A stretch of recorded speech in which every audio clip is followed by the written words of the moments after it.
The 30-year Treasury yield just hit the highest level since 2007. And if you're thinking, cool, who cares? Well, you're not alone. Because Treasury yields sound like the kind of thing that only matters to men in Patagonia vest, who drink $8 iced lattes and talk about risk-adjusted returns at dinner parties. But the reality is, hidden inside that number is the price of money, because that single number helps determine the borrowing cost on trillions of dollars of debt. And for the first time since 2007, it's flashing a signal we haven't seen in nearly 2 decades. But the real story isn't just the headline number you see on social media, it's the damage that number is quietly causing underneath the surface. And that damage is starting to surface in a $2 trillion asset class where the cracks are becoming harder to ignore. But here's the part that's strange. Even as interest rates are rising at the fastest pace in recent history, and signs of credit stress are materializing in the data, many of the players in the industry are still selling the idea that everything is under control, that this is all overblown, and the market remains as healthy as ever. But the reality is, those two things can't coexist. And that's what makes this so interesting, because this story has only just begun, and it's quietly unfolding right in front of our eyes in real time. And there's a reason you haven't heard about this. It's not by accident. The hush-hush surrounding all this is by design. But to understand what's happening, we need to back up. And we have to start with that one number from earlier. Because when the 30-year Treasury spiked to over 5%, the United States had at least one thing going for it. At least there was company. Because the UK's 30-year just climbed to its highest level since 1998, while Germany's 30-year reached its highest level since 2011. And not only did Japan's 10-year rise to levels it hadn't seen since 1999, but Japan's 30-year is now sitting at an all-time high. So when 4 of the largest sovereign bond markets in the world start doing their best impression of Dogecoin after an Elon Musk tweet, it raises one very important question. What the fuck is happening? Because the bond market's supposed to be boring, it's supposed to be predictable, uneventful, and something your grandpa falls asleep watching. And that's why it often gets labeled as the adult in the room. But right now, while everyone's distracted watching stocks go vertical and the AI hype, the adult in the room quietly just pulled the plug on the party. And before we get into what higher yields actually mean for the economy and why investors are quietly freaking out, it's worth taking 30 seconds to explain what makes a bond yield move in the first place. Because the movement in the yields is the real story. What matters is the underlying mechanics of why they moved. The number you see in the headlines is just the symptom. And in its simplest form, a bond is just an IOU. It can be the government, a company, or anyone who wants to borrow money. They issue a piece of paper that promises to pay back a fixed amount at a fixed maturity date. People bid for that paper, and the price those buyers are willing to pay determines the yield. So the relationship between a bond's price and its yield are inversely related. If buyers are scrambling to buy the bond, the price gets bid up and the yield falls. If buyers aren't interested, the price has to drop to attract new buyers and the yield rises. Price down, yield up. Price up, yield down. That's the relationship between a bond's price and its yield. So when yields are rising across the board, it means buyers are demanding a higher return before they'll lock their money up. And that happens for 4 main reasons. First, the Federal Reserve. The Fed sets the baseline interest rate for the entire economy. So if the Fed raises the baseline rate to 5%, nobody wants an old bond paying just 3%. So to get rid of that old bond, sellers have to slash its price until its yield matches the new rate environment. Second, inflation. If you think your dollars are going to be worth less when the bond matures, you want more return up front to compensate.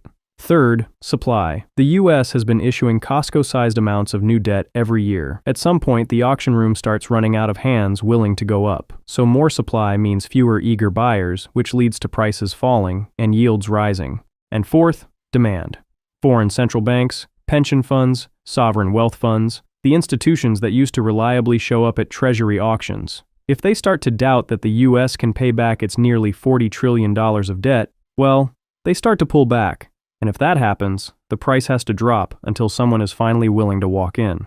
And what makes bond yields a favorite for economists is each maturity tells a different part of the story. Each maturity sends a different signal about the economy. The 2-year mostly reflects what the market thinks the Fed will do in the near term. The 10-year is the favorite. It's the global benchmark. Almost every other rate across asset classes gets anchored to it. And the 30-year? Well, it's the rate that asks the question, do you actually trust the United States fiscal situation long term? It prices 3 decades of inflation, 3 decades of deficits, and 3 decades of United States fiscal decisions. But while the long end of the yield curve is sitting at levels we haven't seen in nearly 2 decades, that's actually not even the scariest part, because if there's one thing the Federal Reserve has mastered, it's taking today's problems and handing them to tomorrow. But there's some problems that can't be passed off. Because what's causing the real pain right now is on the other end of the yield curve, the short end. And it's the short end that the Fed has their little greasy fingerprints all over. But before we get into that,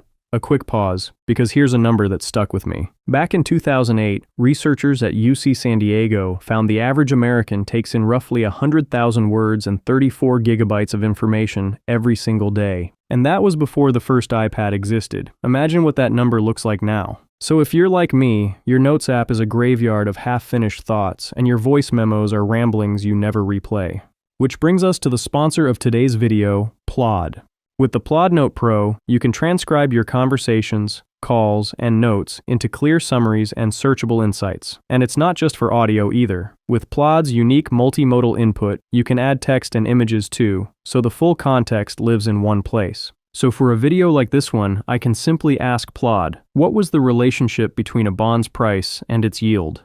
There's no more digging through notes, no more hunting for information. It's the answers you need when you need them. Plod is the solution for a world where you're taking in more than 100,000 words and 34 gigabytes of information every single day, and with a 4.9-star rating and more than 2 million users globally, Plod's track record speaks for itself. So if you're tired of losing track of the ideas, conversations, and details you swore you'd remember, you can try out Plod using the link below and get a free 30-day money-back guarantee. Thank you to Plod for sponsoring this video. And now back to the rate that's causing all the panic right now. And that rate is called the Secured Overnight Financing Rate, or SOFR. You can think of it as the overnight receipt for the entire US financial system. It's a single number, published every morning, that tells the market what overnight borrowing actually cost the day before, based on real transactions. It's not a guess or a target rate. It's based on actual trades that have been cleared and settled.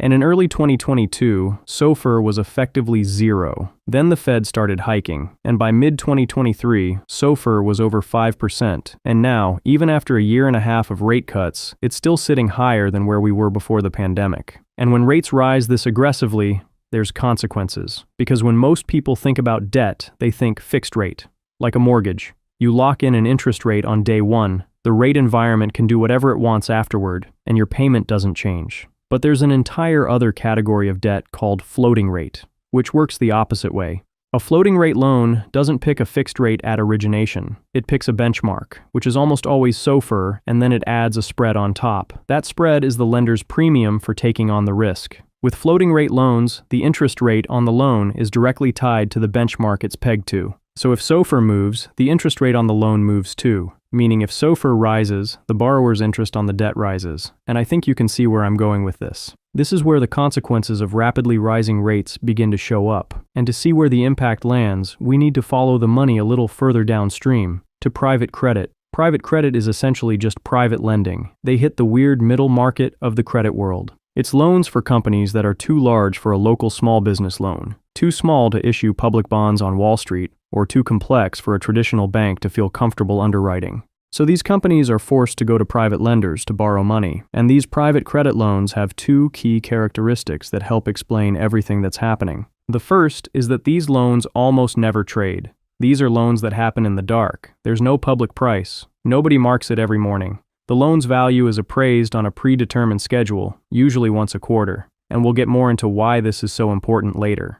The second is that the vast majority of these private credit loans are floating rate, and that floating rate feature is important to watch. Because remember, on a floating rate loan, when the benchmark moves up, the borrower's interest on the loan moves with it, meaning the loan becomes more expensive to service. The borrower pays more, cash flows get tighter, and the margin for error shrinks, which becomes a problem for private credit lenders because their returns depend on those payments continuing to arrive on time. And the problems have already started, and they're unraveling in real time as you watch this video. In 2021, a software company called Pluralsight was acquired by private equity firm Vista Equity Partners. And Vista did what private equity firms do. They funded the acquisition with a few $1 billion of equity, and then over $1 billion in private credit loans, for a total price tag of over $3 billion.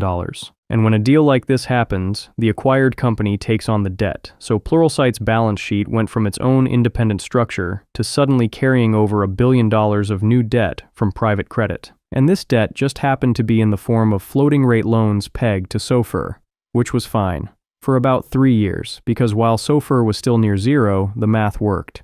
But then, SOFR went from 0 to over 5%, and suddenly, Pluralsight was underwater. And by August 2024, it was over for Pluralsight. Their interest payments were now unsustainable, and a group of private credit lenders were forced to step in, convert their debt to equity, and inject an additional $275 million of new money into the business. And as their reward for doing so, they took 85% of the company. And this is just a single example of the rising rate problem that's quietly spreading across the private credit market. Which brings us to a quote I came across while researching for this video, and if I'm being honest, it might be a new personal favorite of mine. Because in JP Morgan's third quarter earnings call from 2025, when CEO Jamie Dimon was asked about the cracks in the credit market, he responded, "When you see one cockroach, there are probably more."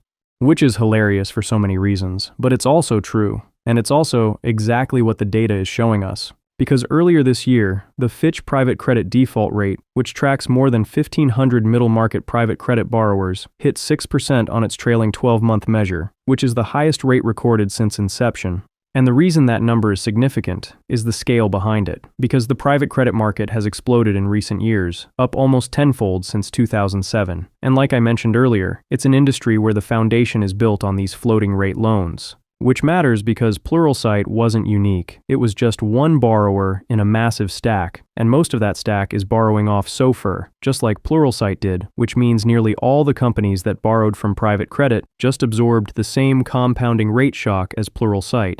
So, how is it possible that the data is showing record defaults while everyone in the industry is acting like things are all good? And the answer is sneaky accounting. More specifically, one of the more creative accounting structures the finance industry has ever produced. Because if there's one thing the finance industry excels at, no pun intended, it's taking something that started as a reasonable idea and letting greed take over in a way that would make the Rockefeller family blush. So, what exactly are they doing, you ask? Well, it's called a payment-in-kind feature, or a PIK. And it lets a borrower make interest payments on a loan in a form other than cash, which I can't even believe that's something I'm saying out loud, considering interest is supposed to be the cash return a lender earns for lending money. So what happens in a world where SOFR jumps from 0 to over 5%, the interest payments on the loan get a whole lot more expensive, and the borrower can no longer keep up? Well, that's where PIKs come in.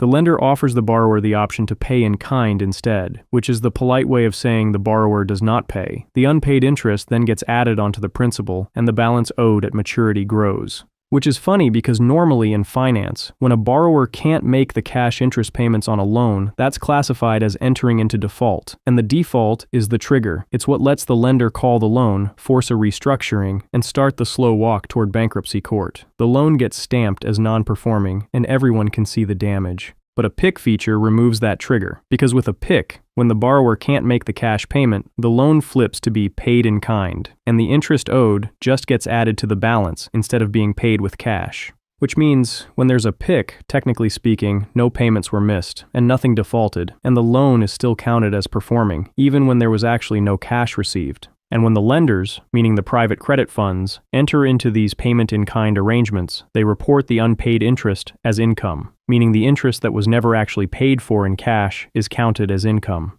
And don't worry, it gets even worse. Because a significant portion of the private credit market operates through a type of investment vehicle called a business development company, or BDC. These funds follow specific regulatory rules, and in exchange they get favorable tax treatment, including zero corporate income tax. But to keep that tax status, they are legally required to distribute at least 90% of their taxable income to investors. And remember when I said in PIK arrangements, the unpaid interest is reported as income? Well, here's what all this looks like. A company sliding toward insolvency shows up on the books as a healthy, income-generating asset. The interest it cannot pay gets capitalized into the principal. The fund reports that capitalized interest as income, and because the fund is legally required to distribute 90% of its taxable income, it mails out a cash dividend to investors on money it never actually collected. So, the higher interest rates rise, the worse the borrower's financial position gets. The more interest they owe to the lender, the more income the private credit fund reports, and the larger the dividend it must send out,